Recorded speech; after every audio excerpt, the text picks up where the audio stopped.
Sorry, yep, if you can say who you are. And Yeah, where Paul you're from. Dudley Mead, National Audit Office. In 2007, the National Audit Office did a report on shared services, and one of the barriers to greater sharing was VAT. Some sectors, like the education sector and some NDPBs, couldn't reclaim back their VAT, and they couldn't get the business case to work. We made a recommendation to the Treasury that they should try and address this, and I was just wondering if there's been any progress. Does anybody know if there's been any progress, or has this now been resolved? Is it now easier to share? I'm not sure that there's been a resolution. There certainly has been a discussion about it, and I do know it's one of the things that the Treasury is considering. But as I say, look, I got called. I was in the garden the Friday before last, and I got a phone call and said the Prime Minister wants to see you on Monday. And you know, the subject of it was about shared services, literally that. And why is it that we're not getting on with it quicker? And you know, there's a list of things that one could put on the table and say, what you really need to do if you really want to move it along is A, B, C, and D. And the VAT issue is a real issue as well. Okay, question.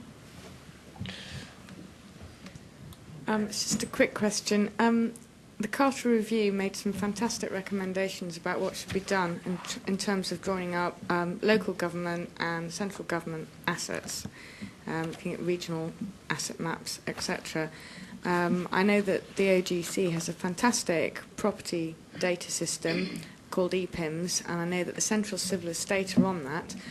I was just wondering, in terms of actually making some use of the recommendations from the Carter Review, whether there was going to be any funding to try and put together local government's assets onto EPIMS so that you've got local and central government together throughout the country, and we can start looking at where there are opportunities of shared service centres, because it'd be a waste if that's not done.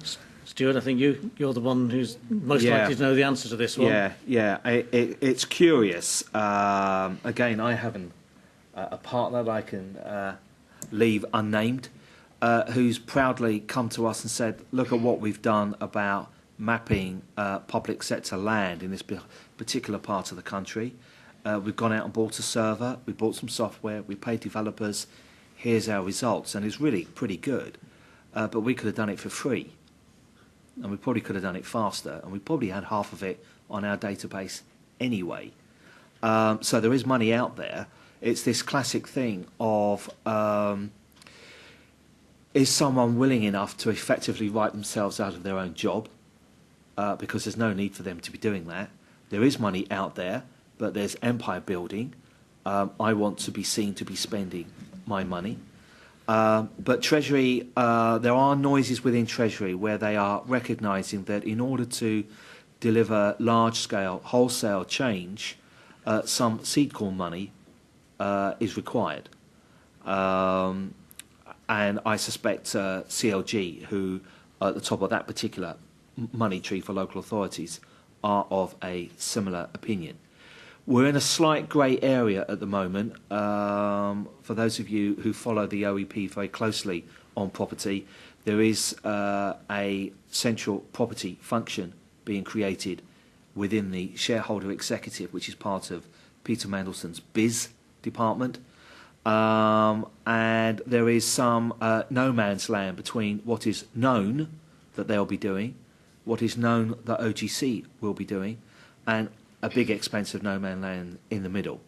The chief exec of the new central property function may well be announced this month. His team, her team, will be in place early next year. So this is the sort of watch and wait, watch and see